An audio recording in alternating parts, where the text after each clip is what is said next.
আজকে বামনডাঙ্গা বন্দরে আমরা জনগণের কাছে মোলাকাত করলাম, ভোট চাইলাম এবং আমরা ব্যাপক সাড়া অনুভব করছি। এই এলাকায় আমি যখন এমপি ছিলাম, রেল স্টেশনের কাজটা আমি করেছি, মোহনা পাঠাগারের কাজটা আমি করেছি, এখানে যে হাট বামনডাঙ্গা হাট বাজার সেটা টোল ফ্রি করেছি, এই এলাকায় অনেকগুলো সোলার লাইট দিয়েছি এবং এখান থেকে শুরু করে হাসানবাগ পর্যন্ত বেশ কিছু কাজ আমরা করেছি। পার্শ্ববর্তী একটা হসপিটাল আমরা এখন চালাই।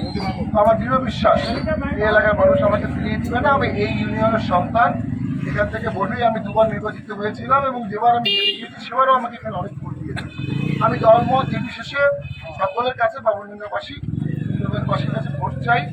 এই ভোটের মাধ্যমে সুশাসন নিশ্চিত হবে, এই ভোটের মাধ্যমে উন্নয়ন নিশ্চিত হবে এবং আমরা মনে করি নদী ভাঙ্গনে একটা ব্যাপক কাজ এখানে আমরা করেছিলাম।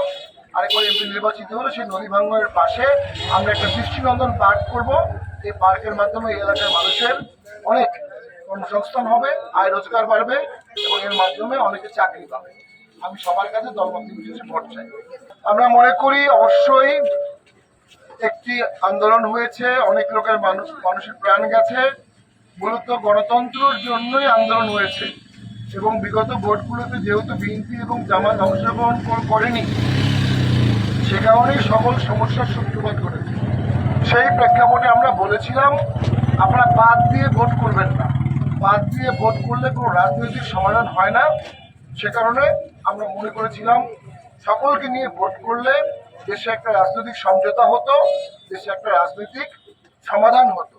তো আমরা দুঃখ ভারাক্রান্ত মনে দেখলাম দেশ রাজনৈতিক সমাধানের দিকে না গিয়ে সমাধান অযোগ্য সমস্যার দিকে যাচ্ছে এবং অনেকেই ব্যক্তিগত প্রতিহিংসা, ব্যক্তিগত জিহাংসায় দেশকে গৃহযুদ্ধের দিকে নিয়ে যাচ্ছে। আমরা জাতীয় পার্টি দলমত নির্বিশেষে সকলের ভোট চাই।